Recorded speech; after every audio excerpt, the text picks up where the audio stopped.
సమూయేలు రెండవ గ్రంథము 6వ అధ్యాయము 11-12 వచనాలు. యెహోవా మందసము 3 నెలలు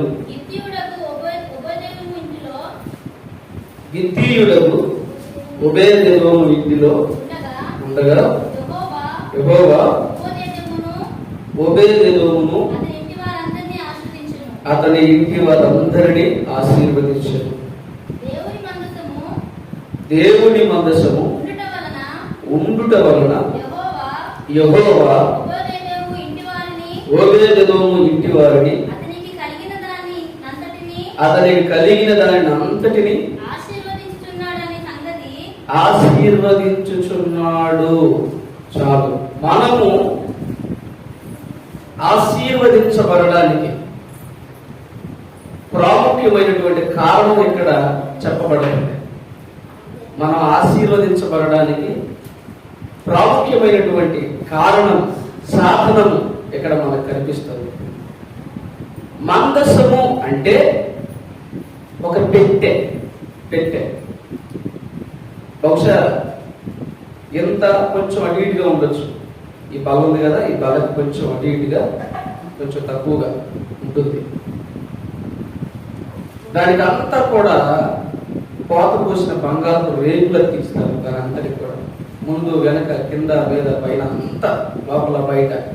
దాన్ని మోయటానికి పళ్ళకి కర్రలు ఉంటాయి. వాటిని ఏమంటారు? మోత కర్రలు. ఆ మోత కర్రలకు కూడా చుట్టూ బంగారమే ఉంటుంది. మొత్తం చెట్టు బంగారం. దీన్ని మందసము అంటారన్నమాట. ఇశ్రాయేలు రాజు మొట్టమొదటి రాజు ఎవరంటే సౌలు పరిపాలన చేసినప్పుడు ఈ మందసము దేవుడికి చెందినటువంటి మందసం ఇది. దాని మీద 2 దేవదూతల బొమ్మలు చెక్కబడి ఉంటాయి బంగారంతో. ఆ దేవదూతలు ఇలా ఒకరినొకడు మోకరించుకున్నట్టుగా మోకరించుకున్నట్టుగా ఇలా ఎదురెదురుగా ఉంటాయి. ఆ 2 దేవదూతల బొమ్మలు బంగారంతో కోత పోసుకుని ఆ మధ్యలో ఏదైతే స్థలం ఉందో అక్కడికి దేవుడి సన్నిధి దిగొచ్చేది.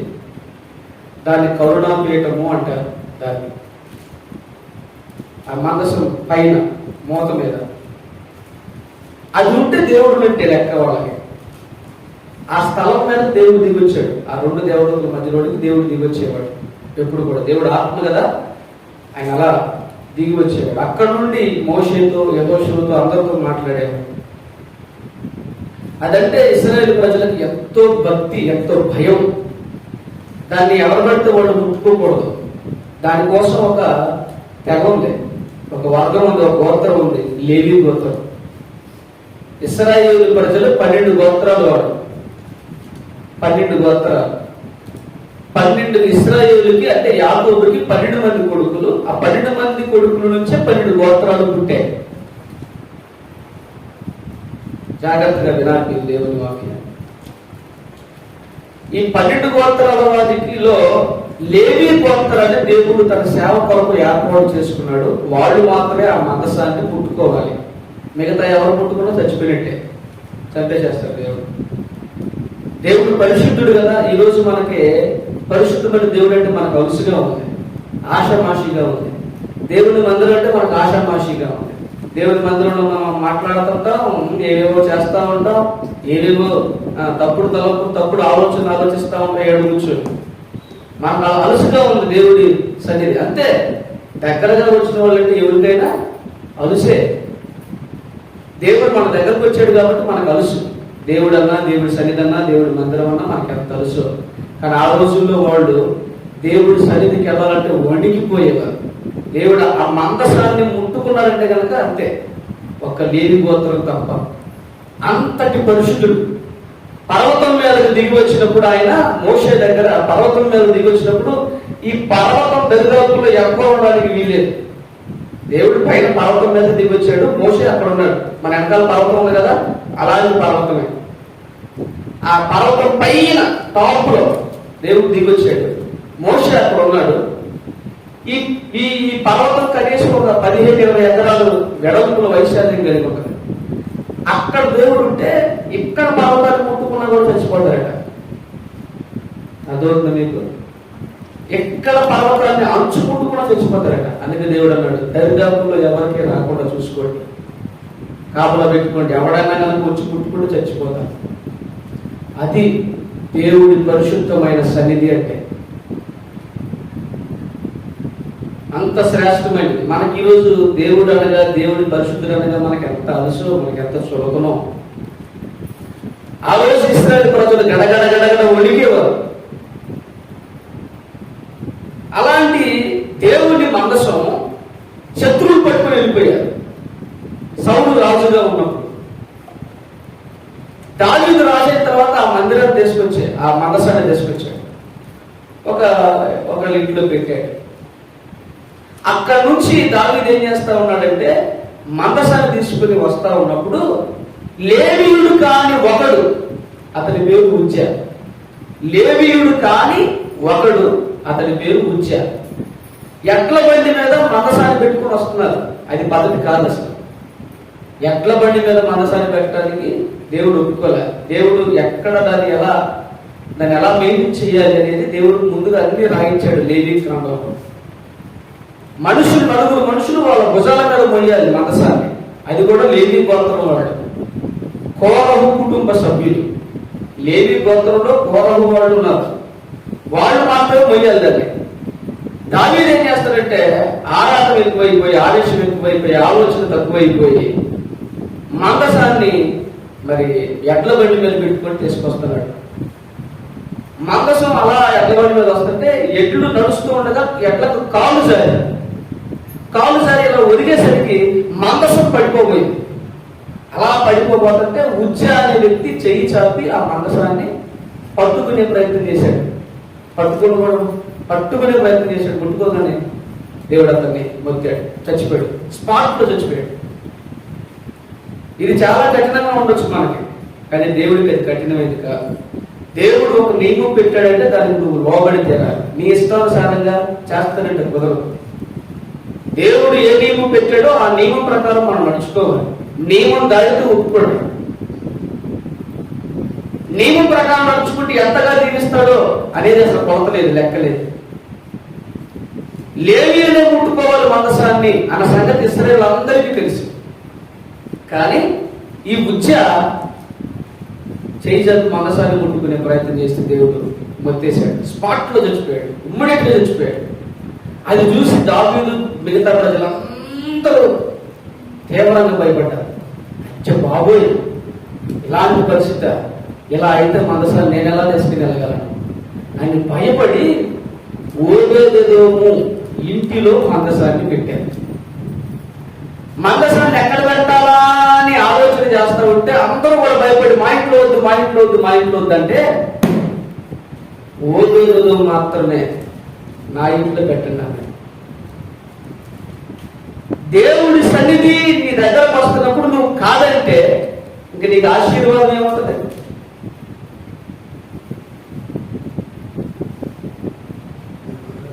దేవుడి మందిరము ఎక్కువ రావాల్సింది అన్ఎక్స్పెక్టెడ్ గా, అనుకోకుండా ఇక్కడికి వచ్చింది.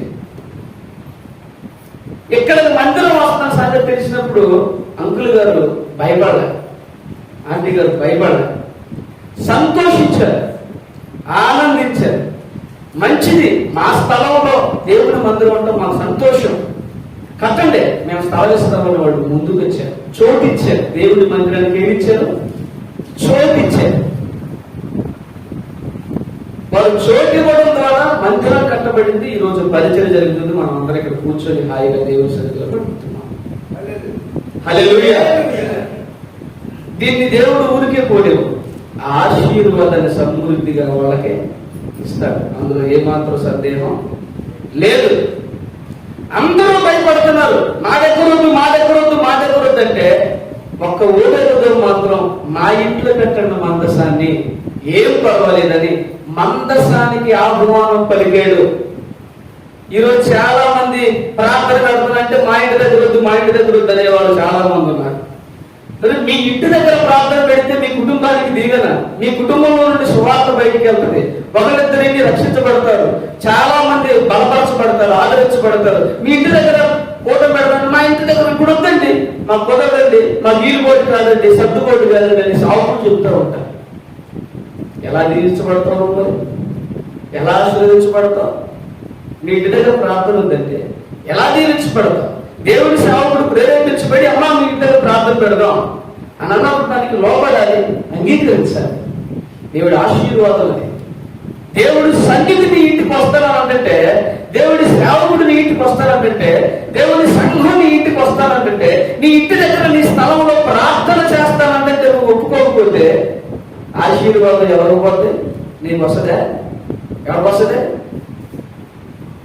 చదువుకున్నటువంటి మాట మీరు గమనించారా? మందసం ఉండడం వలన యెహోవా ఒబేదెదోము ఇంటినంతటినీ, అతని ఇంట్లో ఉన్న సొత్తు అంతటినీ కూడా ఆశీర్వదించాడు. ఒక్క కారణం ఏంటది? మందసాన్ని తన ఇంట్లోకి ఆహ్వానించాడు. మందసం అనగా దేవుడి సన్నిధి, దేవుడి ప్రసన్నత, దేవుడి ప్రత్యక్షత. ఆ దేవుడు నీ దగ్గరకు వచ్చి నీతో నివాసం చేస్తాను, నీతో సహవాసం చేస్తానంటే ఈరోజు నీకు బిజీ అయిపోయావు. నాకు ఇప్పుడే వద్దు, ఇప్పుడే వద్దు, ఇప్పుడే వద్దని అందరూ కూడా దేవుడి సన్నిధిని పక్కన పెడుతున్న పరిస్థితి. ఎలా దీవించబడతావు మరి? దేవుడి సన్నిధిని పక్కన పెట్టినప్పుడు, దేవుడి సహవాసాన్ని పక్కన పెట్టినప్పుడు ఎలా దీవించబడతావు? ఎలా ఆశీర్వదించబడతావు? నువ్వు దీవించబడాలంటే దీవెనకు కర్త అయినటువంటి దేవుడు నీలో ఉండాలి. అప్పుడు నువ్వు దీవించబడతావు, అప్పుడు నువ్వు ఆశీర్వదించబడతావు. ఎవరు కూడా ఇష్టపడని సమయంలో ఒబేదెదోము ధైర్యం చేశాడు, సంతోషంగా అంగీకరించాడు. మా ఇంట్లో ఉంచండి రాజుగారు, దేవుడి మందసాన్ని మా ఇంట్లో ఉంచండి, అది మాకు ఘనత, అది మాకు దీవెన, అది మాకు ఆశీర్వాదం, అంతకంటే ఇంకేం కావాలి మాకు అని సంతోషంగా అంగీకరించాడు. ఈరోజు దేవుడి సన్నిధికి ఎంతమంది అంగీకరిస్తున్నారు? సంతోషంగా ఎంతమంది అంగీకారంగా వస్తున్నారు? మనం చేసేది ఏదైనా దేవుడి సన్నిధిలో సంతోషంగా చేయాలి. అర్థమవుతుందండి? మనం చేసే ఏ పనైనా కూడా దేవుడి సన్నిధిలో ఎలా చేయాలి? సంతోషంగా. నువ్వు కానుకిస్తున్నావా? సంతోషంగా ఇవ్వాలి, ఉత్సాహంగా ఇవ్వాలి. సణుకోవద్దు, గొణుక్కోవద్దు. సన్నిగి గొణుకుతూ ఇచ్చేటటువంటి కానుక అది దేవుడికి నచ్చదు, దేవుడు దీవించలేడు. నువ్వు సంతోషం ఇవ్వాలనుకున్నావు కదా, సంతోషంగా ఇవ్వు. మందిరానికి రావాలనుకున్నప్పుడు సంతోషంగా రా. దేవుడి సన్నిధికి వెళుతున్నాను, దేవుడికి ఇస్తున్నాను, దేవుడితో ఉన్నానన్న ఆ సంతోషం మనకు ఉండాలి. ఏమంటే భక్తి బలవంతంగా చేస్తే వచ్చేది కాదని, ఇష్టపూర్వకంగా చెయ్యాలి. ఆరాధన అనేది నేను చెబితే వచ్చేది కాదు. దేవుడు మీ జీవితంలో చేసినటువంటి మేలును బట్టి మీ హృదయాల్లో నుండి పొంగాలి ఆరాధన అనేది. నేను ప్రేరేపిస్తే వచ్చేది కాదు. అలా ఇష్టపూర్వకంగా, హృదయపూర్వకంగా ఆ పని చేయాలి. యెహోవా మందసాన్ని తన ఇంట్లో పెట్టుకోవడానికి సంతోషించాడు ఒబేదెదోము. మరి నీకుందా ఆ సంతోషం? నీకు అంగీకారం ఉందా? ఒకసారి ఆలోచించిన ప్రేమించ. ఇంతకీ ఆ మందసంలో ఏముంది? ఆ మందసంలో ఏముంది? హెబ్రీ పత్రిక 10వ అధ్యాయం 4వ వచనం. హెబ్రీ పత్రిక 10వ అధ్యాయం 4వ వచనం.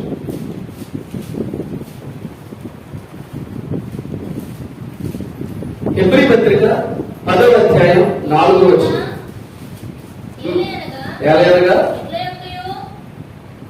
హెబ్రీ పత్రిక 10వ అధ్యాయం 4వ వచనం.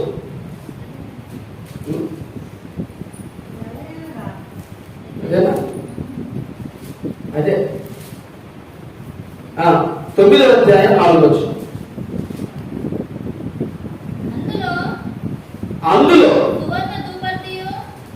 సువర్ణ ధూపార్తియు అంతటను బంగారు రేకులతో తాపబడిన నిబంధన మందసమును ఉండెను. ఆ మందసములో ఏంటట? మన్నా కలిగినటువంటి బంగారు పాత్ర ఒకటి. 2 చిగురించిన అహరోను చేతి కర్ర. 3 నిబంధన పలకలు. ఈ మూడు ఉన్నాయట ఆ మందసంలో, ఆ పెట్టెలో. ఏమేమి ఉన్నాయట? ఏమున్నాయి? మన్నా కలిగినటువంటి బంగారు పాత్ర, తర్వాత చిగురించినటువంటి అహరోను చేతికర్ర, 3 నిబంధన పలకలు. ఈ మూడింటిని ఉభయదేవుడు తన ఇంట్లోనికి ఆహ్వానించాడు. క్రైస్తవులమైన మన జీవితంలో ఈ 3 ఉండాలి. ఈ 3 ఉండాలి. మొదటిగా నిబంధన పలకలు. నిబంధన పలకలు అంటే వాక్యం. నిబంధన పలకలు. దేవుడు ఇశ్రాయేలు ప్రజలతో సీనాయి పర్వతం మీద నిబంధన చేశాడు. ఆ నిబంధనకు గుర్తుగా 2 రాతి పలకల మీద దేవుడే స్వయంగా తన వేలితో రాశాడు 10 ఆజ్ఞలు. ఏంటయ్యి? 10 ఆజ్ఞలు. ఈ 10 ఆజ్ఞలు మొత్తం ధర్మశాస్త్రం అంతటికి కూడా ఇంటర్ఫేస్ లాంటివి అన్నమాట. ఏంటది? ముఖ చిత్రం లాంటివి, విషయ సూచిక లాంటివి, సారాంశం లాంటివి అన్నమాట ఈ 10 ఆజ్ఞలు. అనగా వాక్యం. అనగా వాక్యం. నిబంధన పలకలు అనగా వాక్యం. నువ్వు దీవించబడాలి అంటే, నువ్వు ఆశీర్వదించబడాలి అంటే మొదటిగా నీ హృదయంలో వాక్యం ఉండాలి. ఏముండాలి? వాక్యం ఉండాలి. వాక్యం ఉండాలా? వాగుడు ఉండాలా? వాగుడా? కొంతమంది వాగుతూ ఉంటారు, నిరంతరం వాగుడే. వాగుడుగా ఉండాల్సింది వాక్యం. వాగొద్దు, వాక్యం మాట్లాడు. అవి ఇవి అవి వద్దు, అవి పక్కన పెట్టు. వాక్యం గురించి మాట్లాడు. వాక్యం నీలో ఉండాలి, నీ నోటిలో ఉండాలి, నీ హృదయంలో ఉండాలి. కానీ ఎక్కడ ఉంటుంది వాక్యం? ఎక్కడ ఉంటుంది అన్నమాట ఇందులో. ఇది మందిరానికి వస్తే తెలుస్తాం, మందిరానికి వస్తే తెలుస్తాం, ఇంటికి పోతే పక్కన పడేస్తాం. ఇది మనం చేసే పని. నువ్వు దీవించబడాలి అంటే, నువ్వు ఆశీర్వదించబడాలంటే మొదటిగా నీ లోపల వాక్యం ఉండాలి. నీ ఎదుట నేను పాపము చేయకుండానట్లు నా హృదయంలో నీ వాక్యం ఉంచుకొని ఉన్నాను. అర్థమవుతుందా? ఒక వ్యక్తి పాపానికి దూరంగా ఉండాలంటే అతనిలో వాక్యం ఉండాలి. వాక్యము లేని వ్యక్తి పాపం చేస్తూ ఉంటాడు, పాపంలో పడతా ఉంటాడు. ఎందుకంటే వాక్యం చెప్తుంది ఏది మంచి ఏది చెడు అని, ఏది చేయాలి ఏది చేయకూడదని. దేవుని వాక్యం తెలియజేస్తుంది. ఆ వాక్యమే నీ లోపల ఉంటే నువ్వేం చేయాలో, ఎలా చేయాలో, ఏం చేయకూడదు ఎలా తెలుస్తుంది నీకు? దేవుని వాక్యానికి నీ హృదయంలో చోటు ఉందా? ఆ ముచ్చట్లకి ఈ ముచ్చట్లకి, ఆ ఊసులకి ఈ ఊసులకి నీ హృదయంలో ఎంత చోటు ఉంటుందో. అవి ఇవి పక్కింటి మాటలంటే ఎంత బాగా చెవి కోసుకుంటాం.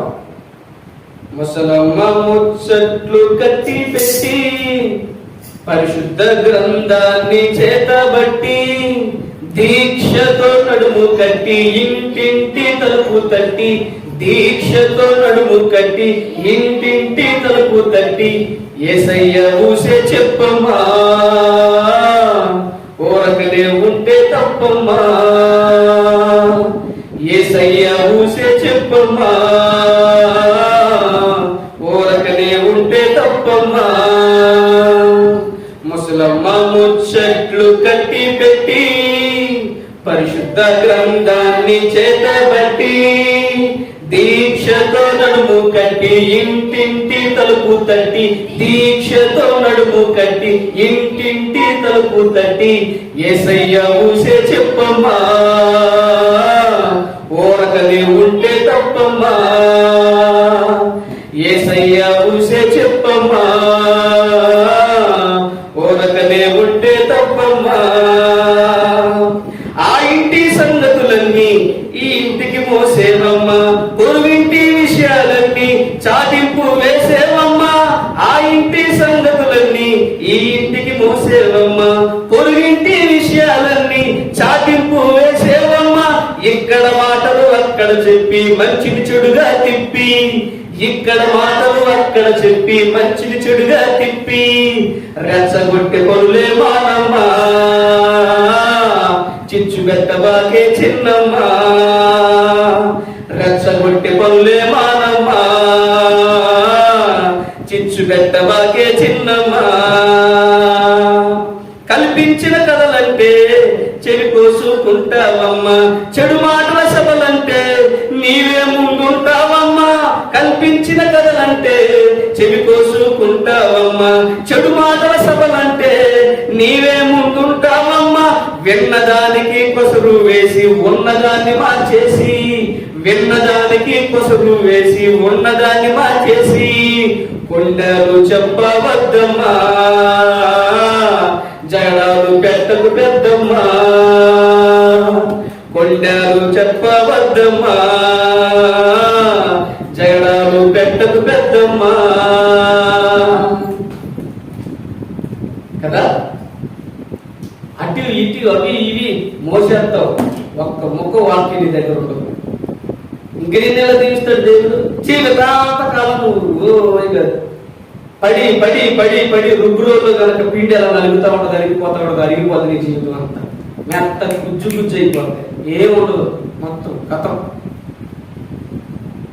నువ్వు దీవించబడాలి, ఆశీర్వదించబడాలంటే మొదటగా నీ లోపల వాక్యం ఉండాలి, వాక్యానికి చోటు ఉండాలి, వాక్యంతో నీ హృదయాన్ని నింపుకోవాలి. ఆయన పై చదువురాదు, ఇంటి దగ్గర ఎవ్వరూ కూడా లెక్క చేసేవాళ్ళు కాదు, అందరూ తిట్టేవాడు.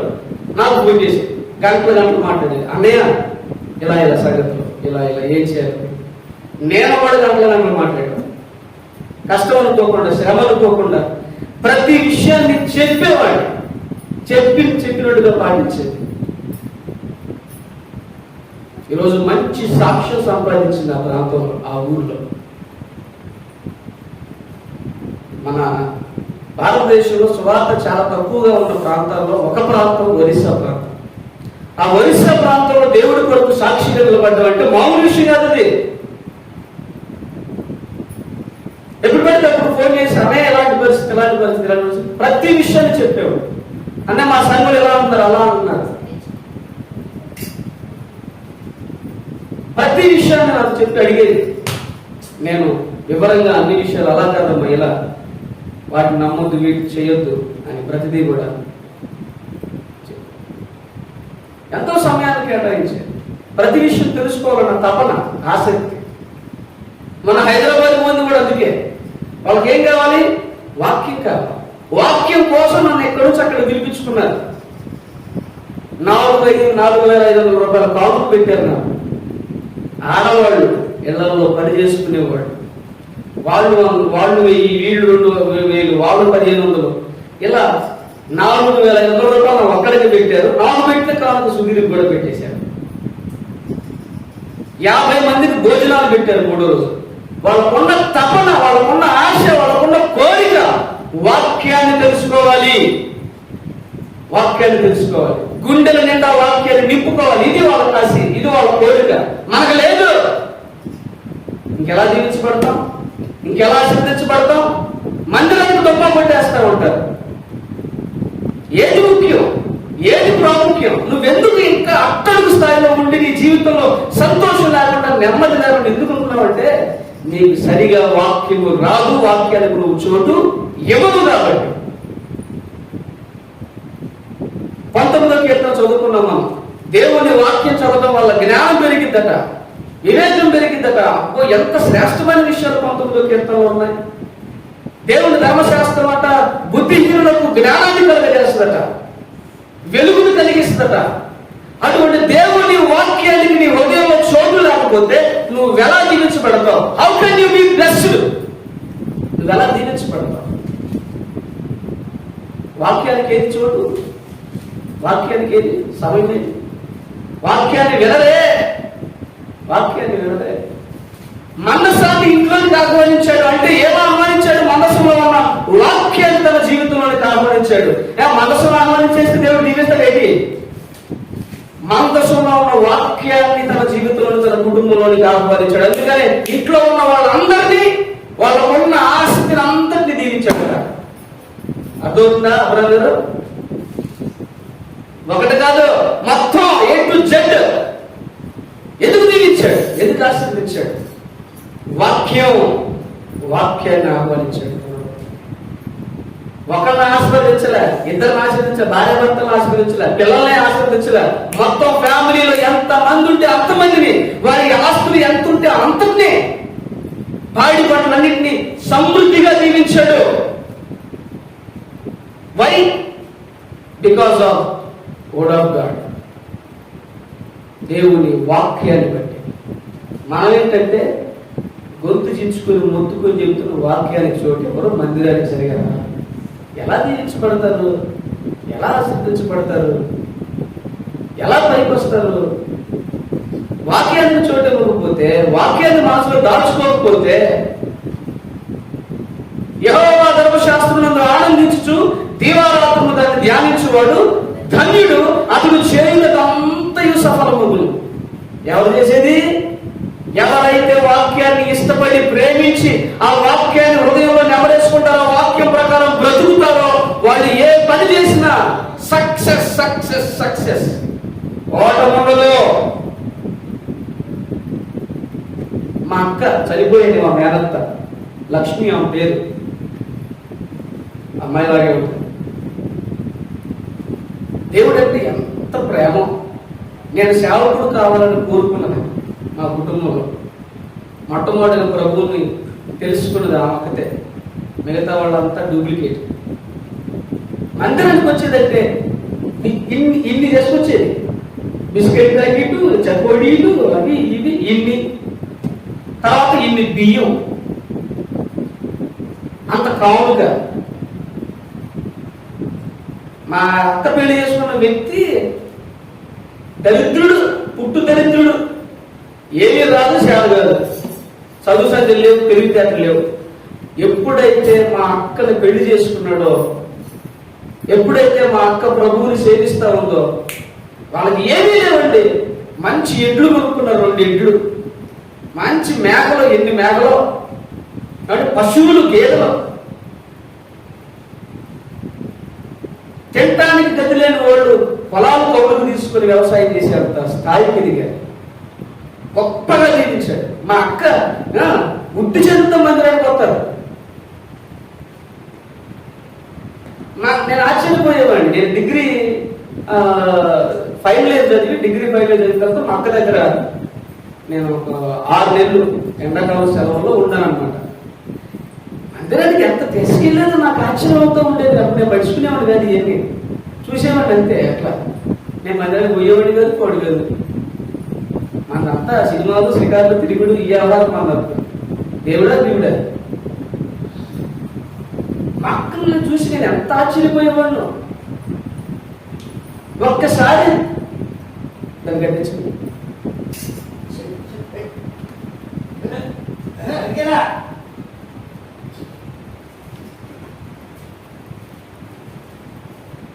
పత్తి చేను కౌలుకు తీసుకున్నారు. నేను ఎప్పుడు చెప్తాను, మళ్ళీ చెప్తున్నాను, ఎందుకంటే మంచి సాక్ష్యాన్ని ఎప్పుడు చెప్పాలి. పత్తి చేను కౌలుకు తీసుకున్నారు, ఎకరమో 2 ఎకరాలు. అందరిదే దున్నటం అయిపోయింది, పత్తి తీయటం కూడా అయిపోయింది. అన్ని దున్నేసుకొని కట్టెలు పోగేసి కాల్ చేశారు. ఏదో ఎక్కా నెగనెగలాడుతుంది, పచ్చగా అంత ఎత్తుకొని. ఎంత పత్తో, ఎన్ని సార్లు తీశారో, 3 సార్లు తీస్తే అయిపోయినట్టే సేపు. ఎన్ని సార్లు పత్తి తీశారో మా అక్క తోటలో, పత్తి చేలో. బైబిల్ ఏం చెప్తుంది? యెహోవా ధర్మశాస్త్రమునందు ఆనందించుచు దివారాత్రము దాన్ని ధ్యానించేవాడు ధన్యుడు, అతడు నీటి కాలువలో యోరను అంట పక్కన, కాలం పక్కన నాటబడిన చెట్టు ఎలా ఉంటది? పచ్చగా నిగనిగలాడుతుంది, టయానికి కాయలు కాస్తాయి. అలా ఉంటాడట. మనం అలా ఉండలేకపోతున్నాం. ఎందుకు? మన వాక్యం ఏంటి? తినాలి, తిరగాలి, శకాలు, అయ్యి ముచ్చట్లు, ఇవే మన పని అంతా. ఎంత పేరు సంపాదించిందంటే, మా అక్కను చూసి ఆ ఊర్లో అసూయ పుట్టింది. చాలా మందికి అసూయ పుట్టింది. అబద్ధం మాటలేదు, నిజమే చెప్తున్నా. దేవుడి సమక్షం నిలబడి అతడు చేయునదంతయు సఫలము. ఎప్పుడో నువ్వు వాక్యాన్ని ప్రేమించే, వాక్యాన్ని గుండెలో పెట్టుకున్న, వాక్యం ప్రకారం నువ్వు బ్రతికితే నువ్వు ఏది పట్టుకున్నా బంగారమే.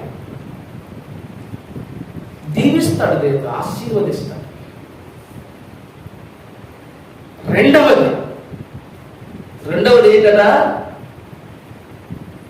రెండవది ఏంటట? చిగురించిన అహరోను చేతి కర్ర. మొదటిది వాక్యము, రెండవది ఏంటంటే నిర్ణయం. దేవుడు అహరోన్ని అనగా మోషే వాళ్ళ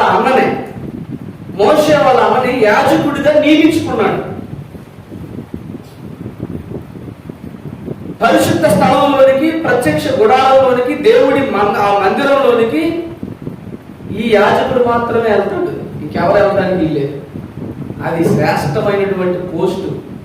మీకు అర్థం కావాలంటే సేవకుడిని అయినటువంటి నేను ఉన్నాను కదా, దేవుడు నన్ను సేవకుడిగా ఎన్నుకున్నాడు కదా, అలా అన్నమాట. ప్రపంచంలో అన్ని ఉద్యోగాల కంటే కూడా, అన్ని పనుల కంటే మిన్న అయినటువంటి పని, ఉద్యోగం దేవుని సేవ. ఇంజనీర్ కంటే, డాక్టర్ కంటే, వాళ్ళకంటే, ఏళ్ళకంటే అన్నిటికంటే శ్రేష్టమైనటువంటి పని ఆత్మల సంపాదన. ఒక వ్యక్తిని రక్షించటం. వైద్యుడు శరీరానికి చేస్తాడు వైద్యం, సేవకుడు ఆత్మకు చేస్తాడు వైద్యం. ఆత్మకు పట్టిన తుప్పు వదిలిపోయేలాగా దేవుని వాక్యాన్ని బోధిస్తాడు, ప్రకటిస్తాడు, ప్రార్థన చేస్తాడు, కన్నీరు కాలుస్తాడు. పాపములో ఉన్న వ్యక్తిని నరకం నుంచి తప్పించి దేవుని యొక్క పరలోక రాజ్యంలోకి నడిపిస్తాడు. దానికంటే శ్రేష్టమైనటువంటి పని ఇంకేముంది?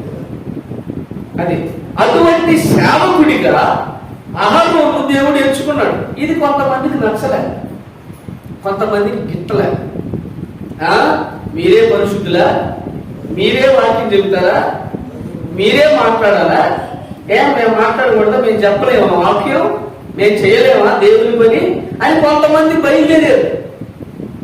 ఈరోజు బయలుదేరిపోతున్నారు. సంఘం పెరిగితే చాలు ఏం కొడుతున్నాయి అంటే చెడు కోరికలు కొడుతున్నాయి. సంఘాన్ని జీవించే పనులు పడుతున్నారు చాలా మంది. సేవకుడికి విరోధంగా లేస్తున్నారు. మరే నేను సేవకు పిలిస్తే పోయి అక్కడ చేయాలి, అక్కడ చెయ్యి. సంఘాన్ని చేర్చడం ఏంది? పనికి మంది పని కాకపోతే నువ్వు కష్టపడి కట్టుకున్నాడు సంఘాన్ని సేవకుడు, ఆత్మను సంపాదించుకున్నాడు. నీకు పరిచయం చేయడానికి అదొకటే దొరికిందా? సోమరివాడు మాత్రమే వేరే వాడు దాంట్లో లాభాలను చూస్తుంటాడు. సోమరుడు మాత్రమే వేరే వాడు రాసిస్తూ ఉంటాడు. కష్టపడి పనిచేసేవాడు నెంబర్ 1గా ఉంటాడు. సంఘాలు చీల్చేస్తున్నావు ఈరోజు. సేవ పెరిగి సంఘం అభివృద్ధి చెంది ప్రజలు అనేక వస్తుంటే సంఘాన్ని చీల్చుతున్నారు, మొక్కలు చేసేస్తున్నారు. గర్వం పెరిగిపోయి, అహంకారం పెరిగిపోయి, అన్ని ఎక్కువైపోయి. అంతే కదా, నువ్వు దేవస్థితిలో ఉన్నప్పుడు ఎంత తగ్గించుకుని ఉన్నావో, నువ్వు దీవించబడిన తర్వాత కూడా నువ్వు అంత తగ్గించుకొని జీవించాలి. కానీ కొంతమందికి గర్వం, అహంకారం, ఎక్కడ లేని పొగరు, ఇతరులు తప్పులు చేయడం, చులకన చేయడం, ఇష్టానుసారంగా మాట్లాడడం, గౌరవం లేకుండా పిలవడం. నీకు ఎంతుంటే ఏముంటే నువ్వు తగ్గించుకున్నప్పుడే నీకు ఘనత.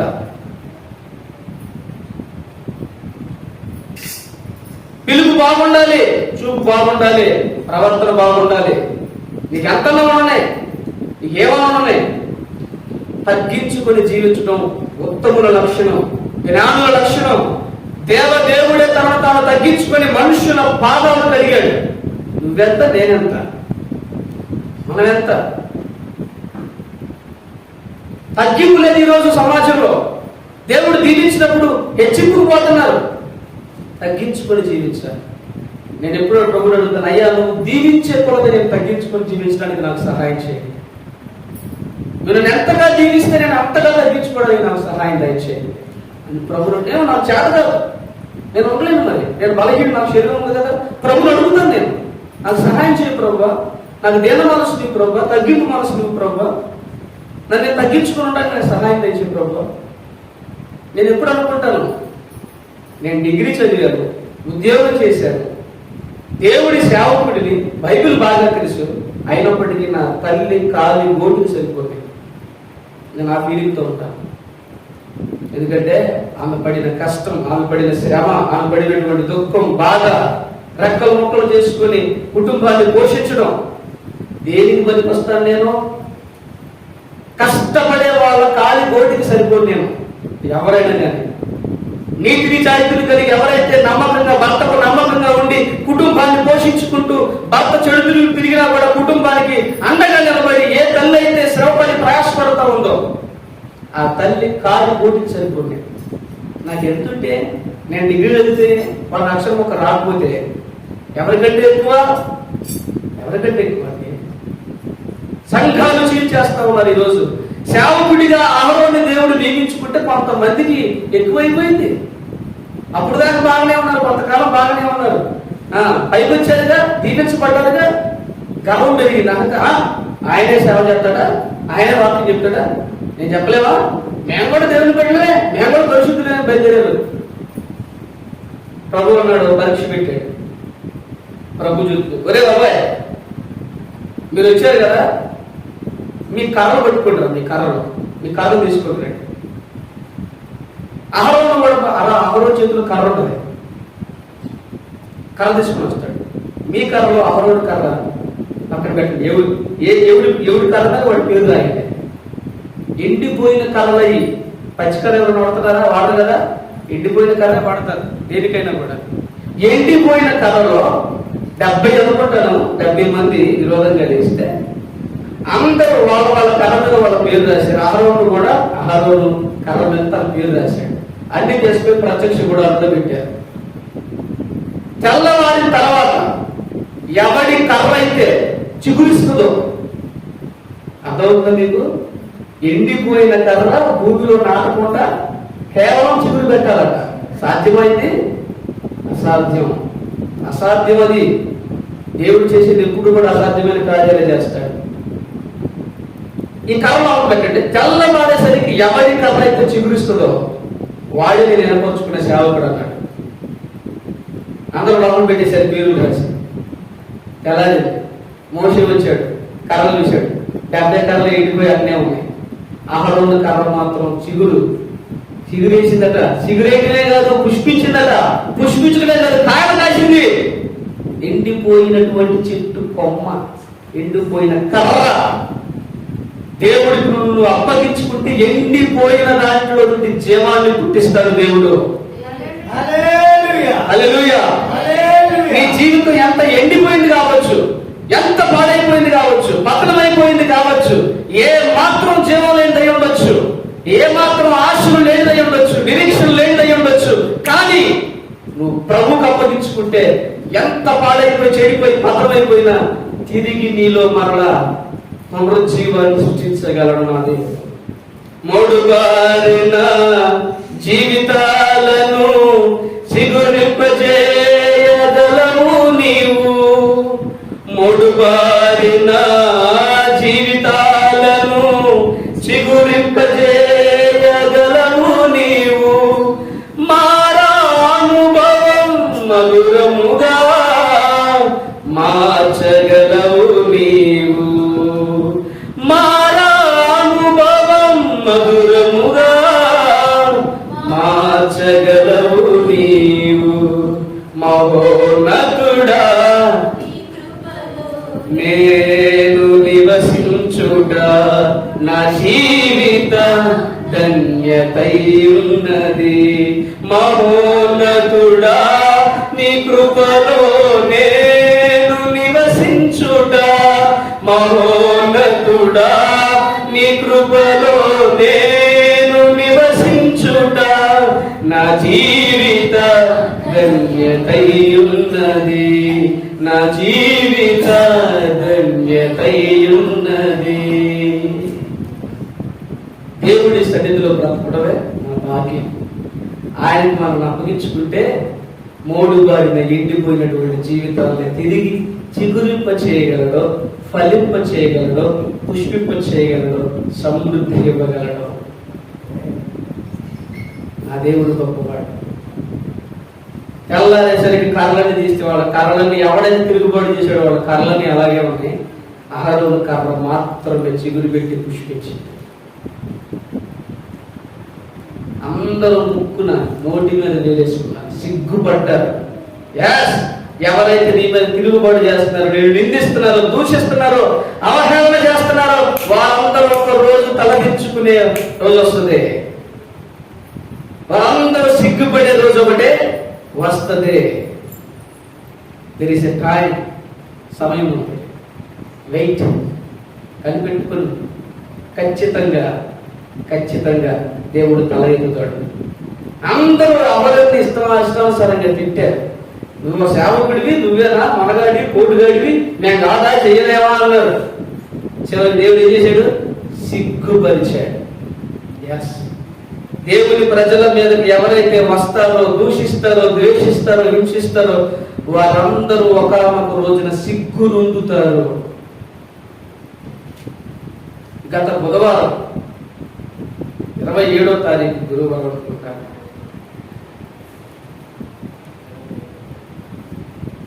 ఫోన్లో నా గ్రూప్ ఉంది, వాట్సాప్ గ్రూప్ దైవబాబు. దాంట్లో అందరూ యాడ్ అయి ఉంటారు. అందులో యాడ్ అయినటువంటి ఒక వ్యక్తి ఫోన్ నుండి టపా టపా టపా టపా ఆడియో మెసేజ్లు వచ్చేస్తున్నాయి. ఏంటి కారణం అంటే పిల్లవాడి చేతిలో ఉంది ఫోన్. ఎక్కువైపోయేది ఈరోజు పిల్లలకు ఫోన్లు ఇచ్చేవాళ్ళు. ఆడించడం చేత కాదు, ఫోన్లు ఇస్తారట. వాళ్ళు ఏమంటారు చెప్పండి? పేకలు కోసేవాళ్ళు అవుతారు. ఈరోజు ఫోన్తో స్నేహం చేసిన వాడు రేపొద్దున పేకలు కోసేవాడుగా తయారవుతాడు. డౌట్ లేదు. దేవుడి సేవకుడిగా చెప్తున్నాను, ఎంతో మందిని చూశాను, సమాజంలో జరుగుతున్న పరిస్థితులు చూశాను కాబట్టి చెప్తున్నాను, దయచేసి మీ పిల్లలకి ఫోన్లు ఇవ్వకండి. వాటిని పెంచడం, లాలించడం, ముద్దు చేయడం నేర్చుకోండి. పిల్లలకు ఫోన్లు ఇచ్చి పాడు చేస్తా ఉన్నారు. అన్నికి మారిన వాడు తయారైపోతారు. చిన్న పిల్లలు ఈరోజు ఇష్టానుసారమైన మాట్లాడుతూ ఉన్నారు కేవలం ఫోన్లో. ఆ పిల్లోడికి ఫోన్ ఇచ్చారు, వాడు ఏం నొక్కుతున్నాడో తెలియదు. మొత్తం ఆడియో అంతా కూడా ఆడియో మెసేజ్లు అన్నీ వచ్చేస్తాయి. కాబట్టి ఏంటా మేము చూస్తే నొక్కితే వాళ్ళిద్దరు భార్య భర్తలు అక్కడ మాట్లాడుకుంటున్నారు 10 గంటలు. వాళ్ళేం మాట్లాడుకుంటారు ఇక్కడ గ్రూపులు అందరికీ వినపడుతుంది. సిగ్గు కాదు, అవమానం కాదు, అవమానం కాదు. దేవుడు నమ్ముకున్నానని చెప్పాడు.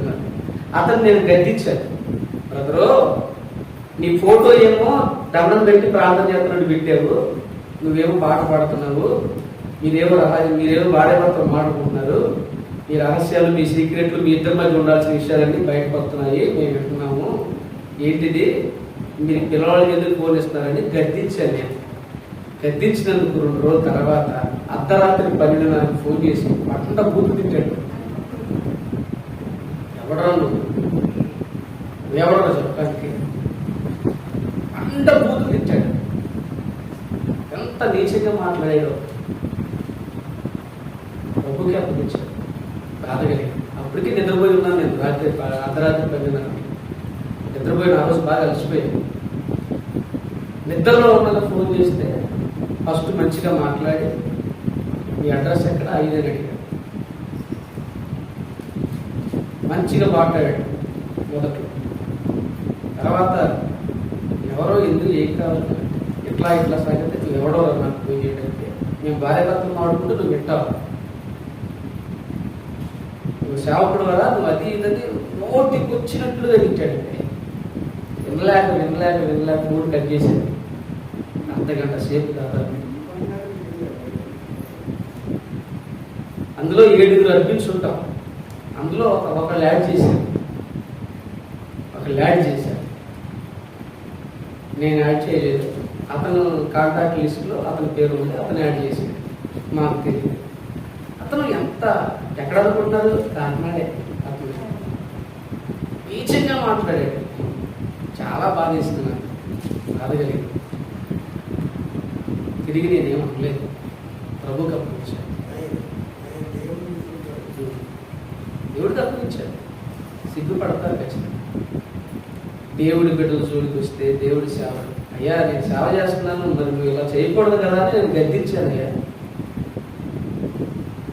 అపార్థం చేసుకున్నాడు, అసలు అర్థం చేసుకోవట్లే ఏమాత్రం కూడా.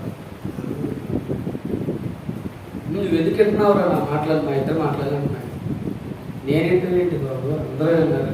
గ్రూపులోకి ఏమవుతుందో ఎవరైనా వింటారు కదా, ఏది ఎట్లా మెసేజ్లు వస్తుంది ఏంటో వింటారు కదా. నువ్వే బట్టబయలు చేసుకున్నావు. కుటుంబంలో ఉండాల్సిన గుట్టు బట్టబయలు చేసుకున్నావు. నువ్వు పిల్లలకు ఫోన్లు ఇస్తే ఇలాగే తయారవుతాయి, ఇలాగే తగలాడతాయి. ఇంట్లో ఉండాల్సిన గుట్టు రచ్చకెక్కింది.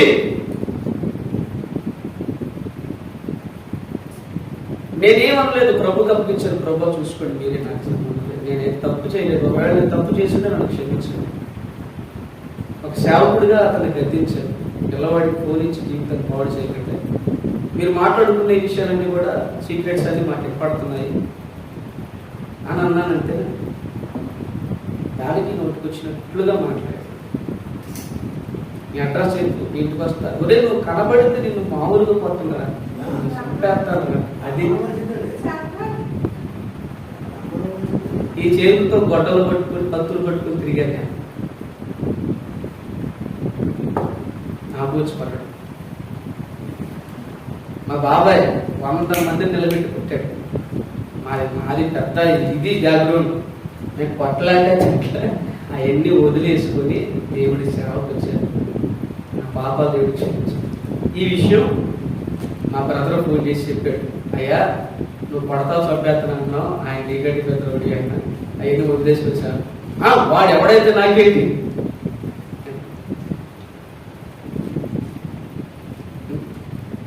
నేను ప్రభుకి అప్పగించాను విషయాలు, ప్రభువే చూసుకుంటాను.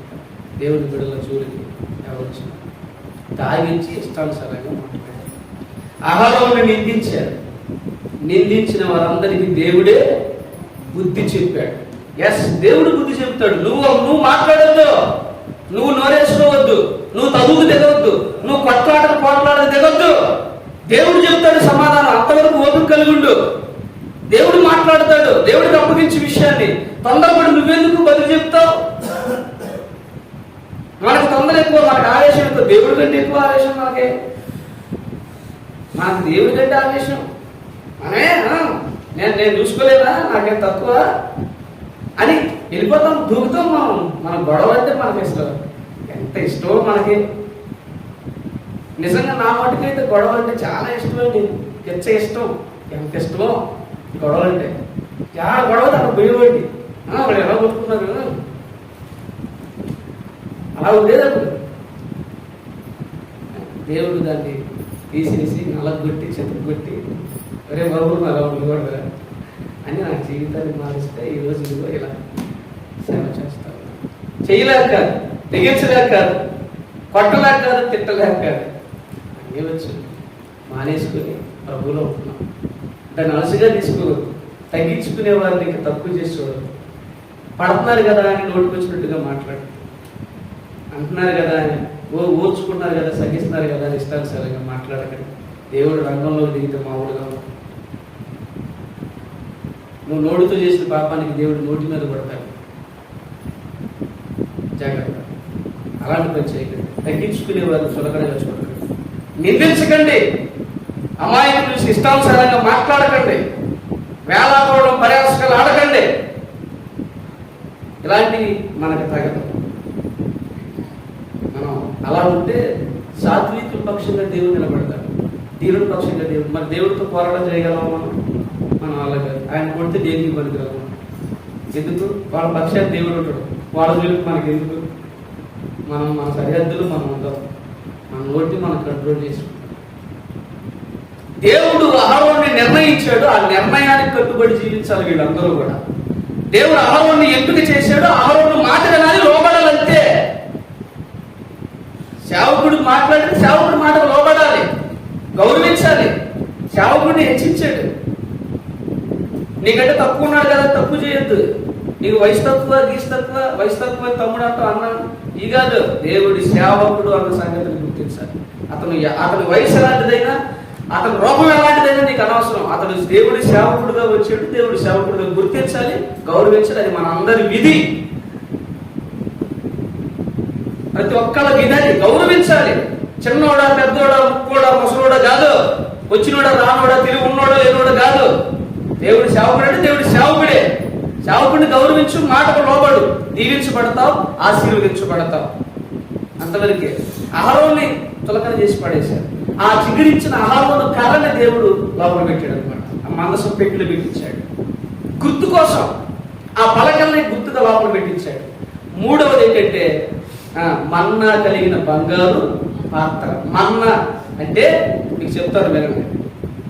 ఇశ్రాయేలు ప్రజలు ఐగుప్తు దేశం నుండి బయలుదేరి దేవుడు చూపించే కనాను దేశానికి వెళ్తున్నారు. అరణ్యంలో వెళ్తున్నారు, ఇసుక దారిలో ఎడారిలో వెళ్తున్నారు.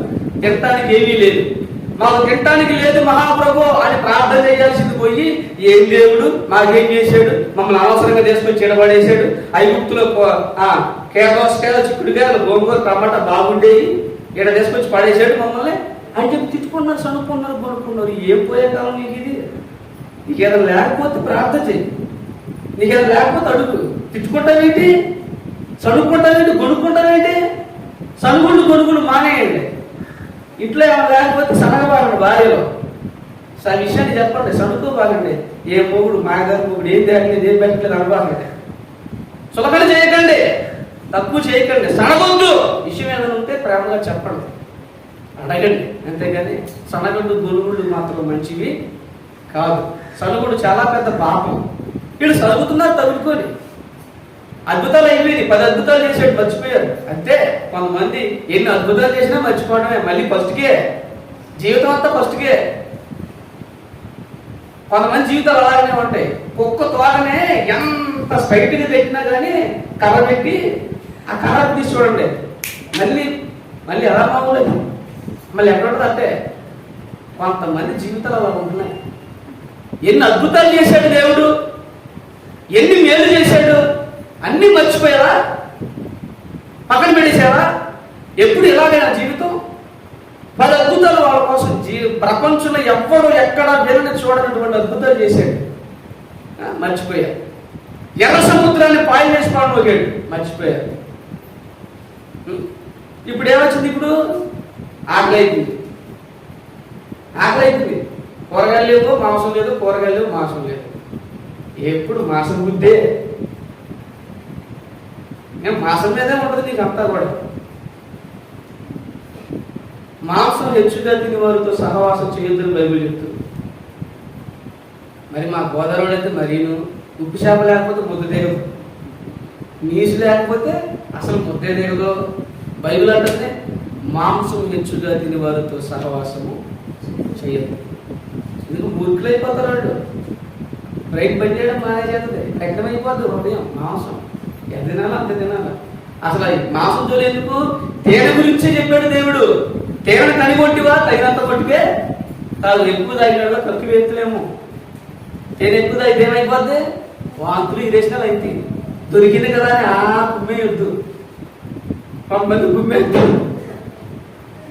పిల్లలకి ఫంక్షన్లు పోతే సార్ బెడ్ లూజ్ చేసి కొంచెం కిందకేసి దొరికింది మోసం ముక్కని కుమ్ముతూ ఉంటారు. 7 దాకా తిన్న తర్వాత ఆగదు, ఆగలేక ఇటు దులుతూ ఉంటారు, మెల్లలు తిరుగుతూ ఉంటారు. ఎందుకు తినాలంతా? ఎందుకు మెల్లలు తిరగాల? తక్కువ తినరాదు. మిక్సీలో ఫుల్ వేసేది అనుకో, తిరిగిద్దా? అంటే తిరుగుతుందా? మీరు ఎవరు లిమిట్గా వేయాలి, ఖాళీ ఉండాలి తిరగడానికి. నువ్వు దీన్ని ఫుల్గా నింపెత్తి పాప తిరగద్దు. చక్రాలు లోపల, ఈ లోపల చక్రాలు తిరగద్దు. తిరగ ఏమైపోద్దంటే లిమిట్ ఉండాలి. లిమిట్ లేని జీవితాలు మంచివి కాదు. చేపలు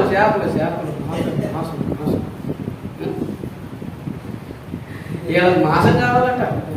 వీళ్ళు ఏ పరిస్థితిలో ఉన్నారు? ఎడారిలో ఉన్నారు. ఎడారిలో మాసం కావాలట, అన్నం కావాలంట, తిండి. అడిగారు, ప్రభా నాకు తక్కువగా ఉంది, దయచేసి నాకు చేయండి ప్రభా అని అడిగితే బాగుంటుంది. అలా అడగట్లా అడుగుతున్నారు తగులుకొని. ప్రార్థన చేయటం రాకలా ఇలాగే మొద్దులైపోయారు. మొద్దులు ఎప్పుడు తిండి గురించే వాళ్ళం. ఇంకా ప్రార్థన ఏమవుతుంది? తిండి తిండి తిండి తిండి. పొద్దున తినరాక దాని గురించి ఆలోచన, మళ్ళీ మధ్యాహ్నం తినరాక దాని గురించి ఆలోచన, అది తిన తర్వాత మళ్ళీ సాయంత్రానికి ఆలోచన. ఎప్పుడు చూడక తిండే. కొంతమందికి డబ్బు, ఎప్పుడు సంపాదన మీదే ఉండదుగా. ప్రభు లేడు, గిబ్బు లేడు. అదే వాళ్ళ గుడ్డి చెప్పారు కదా, లబ్ధం అని పెట్టుకోదు. డబ్బు డబ్బు డబ్బు డబ్బు డబ్బు డబ్బు అంటది అనమాట. కొంతమంది గుడ్డే ఫుడ్ ఫుడ్ ఫుడ్ అంటారు అనమాట. లబ్ధం ఫుడ్ ఫుడ్ ఫుడ్ అంటది అనమాట. ఎలాంటి టైపులు బ్యాచ్లు ఉన్నారు చాలా మంది. ఎడారిలో ఉన్నారు, ఆహారం కోసం ప్రార్థన చేస్తే బాగుంటుంది. కానీ వీళ్ళు చదువుతున్నారు, కొనుక్కున్నారు. దేవుడు కోపం వచ్చింది. సర్లే అని కనికరం వెళ్ళినాడు కనుక ఆకాశంలో నుండి ఆహారాన్ని కురిపించారండి. అర్థమవుతుందా? ఆకాశంలో నుండి ఆహారాన్ని కురిపించాడు. అది ఎలా ఉంటుందంటే కొత్తిమీర గింజలు ఉంటాయి కదా, కొత్తిమీర గింజలు అలా గింజల టైపులో ఉండేదంట. చల్లగా మంచులాగా పడేది తెల్లవారి సరికల్లా. నైట్ పడుకునేవాడు, తెల్లవారి సరికల్లా ఎక్కడ చూసినా అంతా అది మొత్తం పత్తిలాగా అక్కడక్కడక్కడ వాళ్ళంతా తీసుకుని అది కాస్త ఎలా ఉంటుందంటే మన గోధుమ పిండిలాగా అయ్యేది. దాంతో వాడు రొట్టెలు చపాతీలు అన్నీ చేసుకొని అరణ్యములో పోషించినటువంటి దేవుడు, ఆహారం దొరకని స్థలములో పోషించినటువంటి దేవుడు నా దేవుడు. ఎందుకు కలవరపడతావు? ఎందుకు దిగులు పడతావు? నేను పోషించలేదని ఎందుకు అనుకుంటావు? నా మటుకు నాకు నేను పరిచయకి బయలుదేరి వచ్చింది మొదలు ఎన్ని వేల రూపాయలు దేవుడు ఇచ్చాడు. వాళ్ళని ప్రేరేపించి ఇప్పటికి కూడా నేను బలహీనం అవుతానని చెప్పి అంకుల్ గారు నాని గారు పెట్టాడు పక్కన పోషించడానికి. చక్కగా వాళ్ళు నమ్మకంగా దేవునికి ఇవ్వాల్సిందని దేవునికి ఇస్తున్నారు. అందువలన నేను పోషించబడతాను. అన్ని ఏర్పాట్లు చేస్తాడు దేవుడు. మనం ఆయన మాట వింటే, ఆయనకు లోబడితే సమృద్ధిగా ఇస్తాడు. సమృద్ధిగా. రాత్రి పలుసులో లేవు, డబ్బులన్నీ అయిపోయింది, సొన్న ఖాళీ అయిపోయింది. నిన్న హైదరాబాద్ నుండి చెల్లి ఫోన్ చేసి అన్నయ్య 1500 పంపిస్తాను. ఏం చేసింది?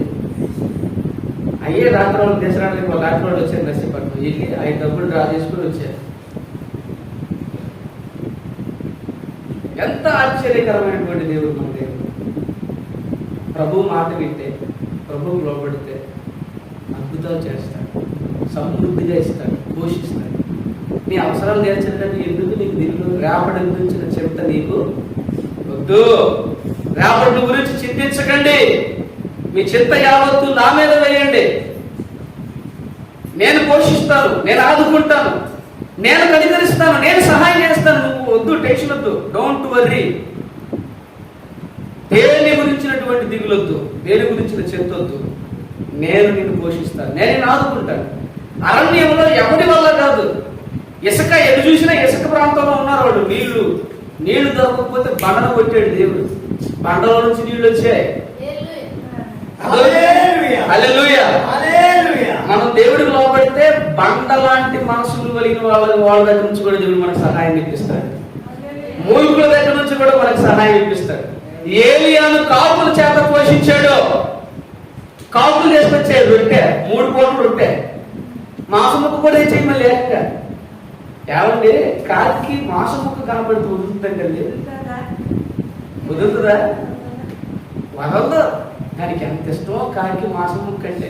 పాపం దేవుడు ఆజ్ఞాపించాడని మనసంతా వేసుకొని మళ్ళీ నేల నోట్లో నాలుక మాంసం ముక్క కట్టకుండా నేలకు లోపల దాచిపెట్టేసుకొని కేవలం ముక్కుతో మాంసం ముక్కలు ఎంగిలి కాకుండా తీసుకొచ్చి ఈయన చేతిలో పెట్టేది కాకి.